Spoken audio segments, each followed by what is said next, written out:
Equivalence is not predefined in translation because we can say that words do not carry fixed meaning from one language to another. They rather carry potential meaning from one language to another. Hello, I am Thomas Dakantabik Mavok, Senior English and French teacher, professional translator, and author of De la sémantique à la traduction. Let us begin with a simple utterance like Johnny is good. If you have to translate this utterance into a given target language, the question is, what are you translating? Are you translating the word or are you translating the idea behind this utterance? If you are translating the idea behind the utterance, the next question is, what exactly, which idea are you translating exactly? Are you translating John is honest? Are you translating Johnny is honest? Are you translating Johnny is obedient? Are you translating Johnny is skilled? That's the question. Because the English adjective good here doesn't hand you a ready-made equivalence. That's why you cannot just start by translating Johnny is good. For example, in French, you start by saying Johnny is good and you say Johnny est bon. No, you have to check what that utterance really means. You have to check the intent behind that utterance.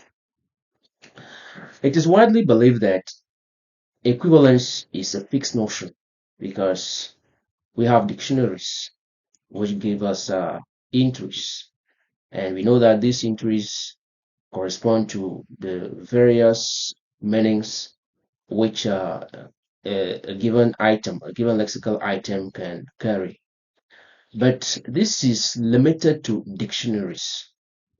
When we move from dictionary to discourse, everything changes because language is interpreted in context.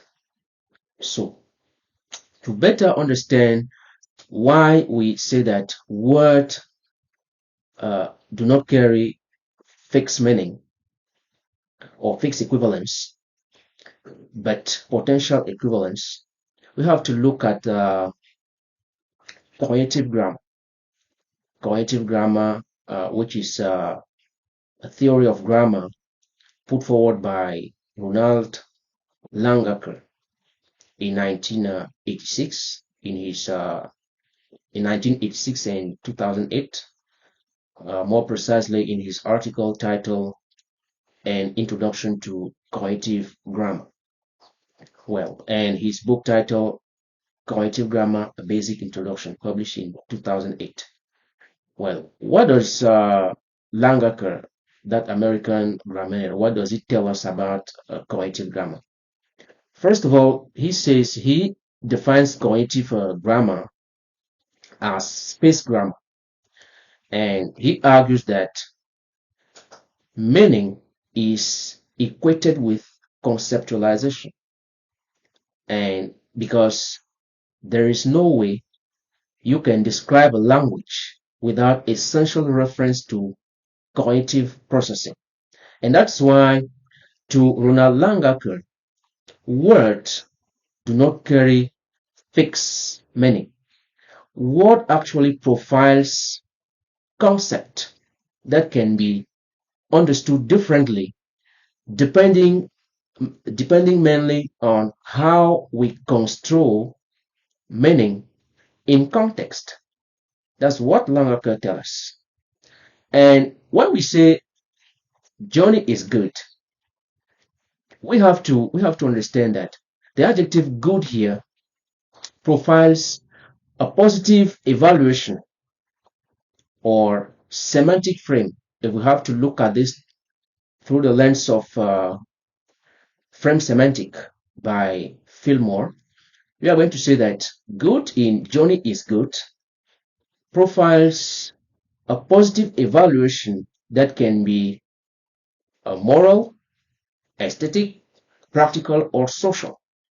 So, and this adjective actually triggers a kind of semantic universe or semantic space from which we have to choose the single point or the idea which is suitable, the idea which basically correspond to the speaker real intent. And here comes my inferential approach to translation. What do I argue in my inferential approach to translation?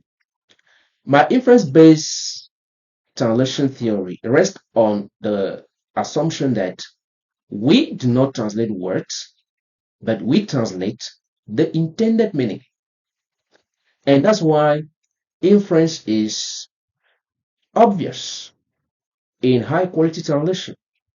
So if you have to translate Johnny is good, you have to ask yourself what the speaker really means by saying Johnny is good. And Johnny is good depending on context and more precisely on the speaker intent. Johnny is good can actually means Johnny is kind, Johnny is skilled, Johnny is honest, Johnny is obedient.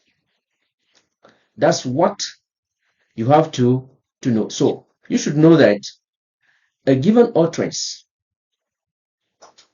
is not meaning is not derived from simply considering lexical items in isolation, and Langacker uh, that's what Langacker argues. That's what Langacker tells us in his cognitive grammar, that linguistic items should not be construed in isolation, but language or cognitive grammar, or as he calls it, space grammar, is conceptualization.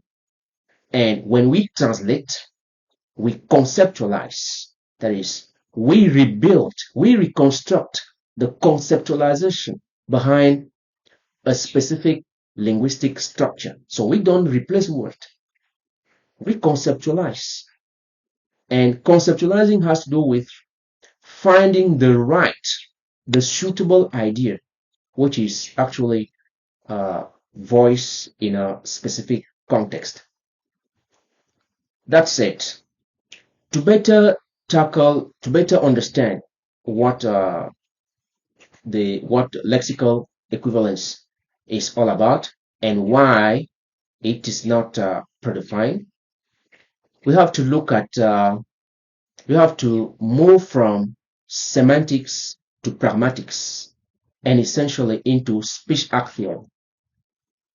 Okay, we know that John Austin, in his How to Do Things with Words, highlights three major components that that surround discourse.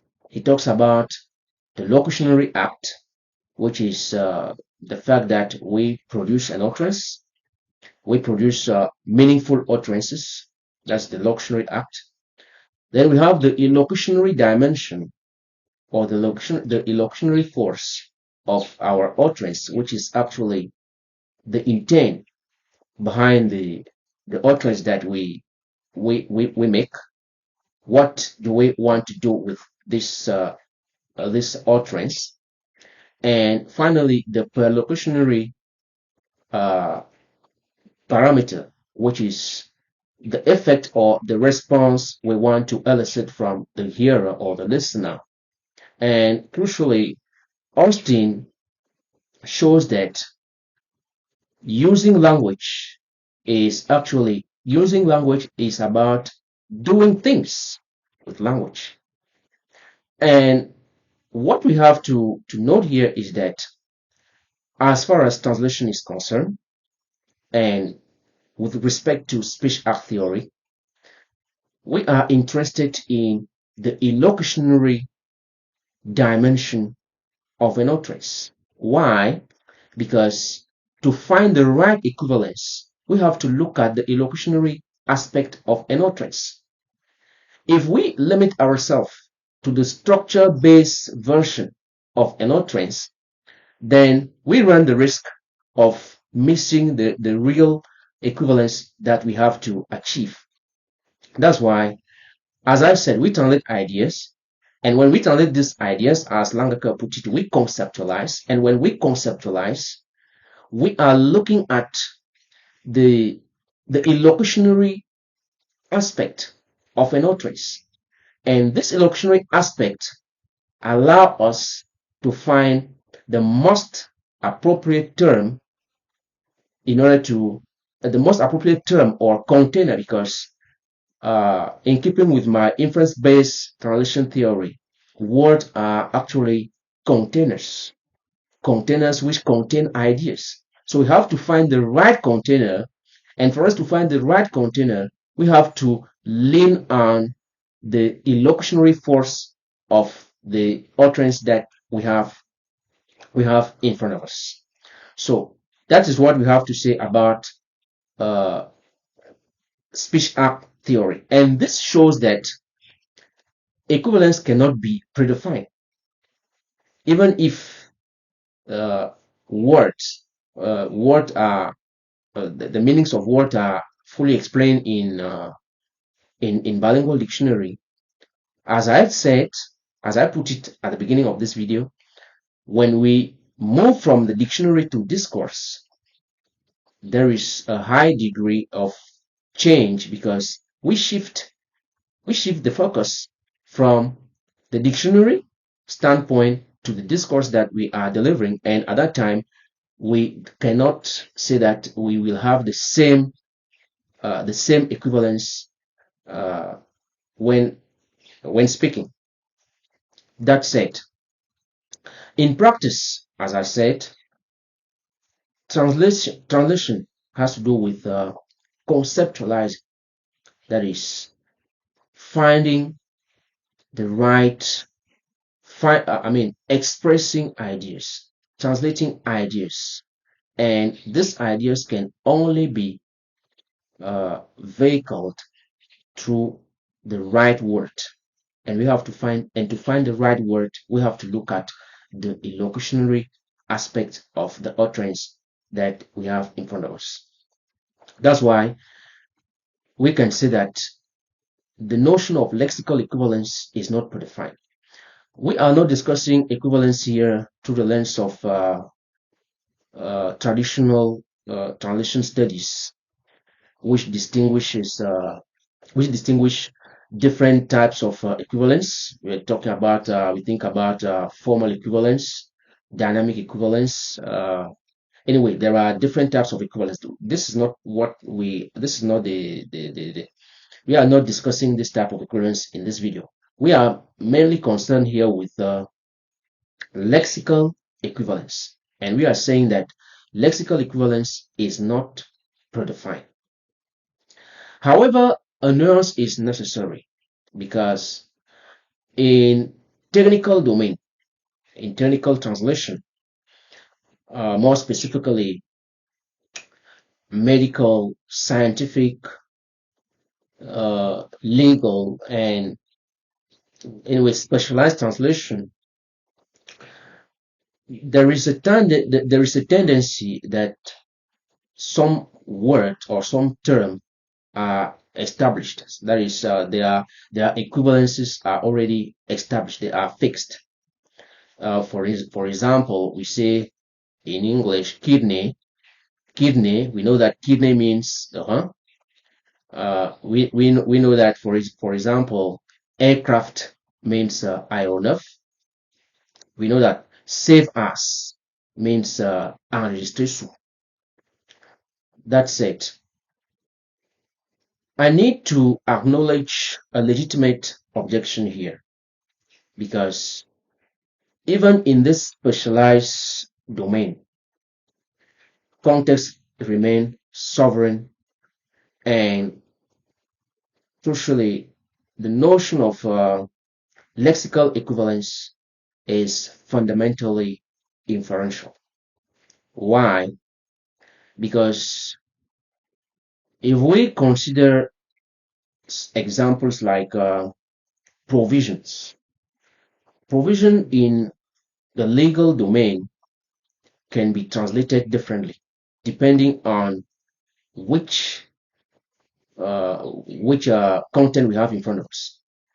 If we are dealing with an act, we are going to say provision in an act or regulation will be disposition. When we say the provision of this act, we are going to say la disposition de la présente loi.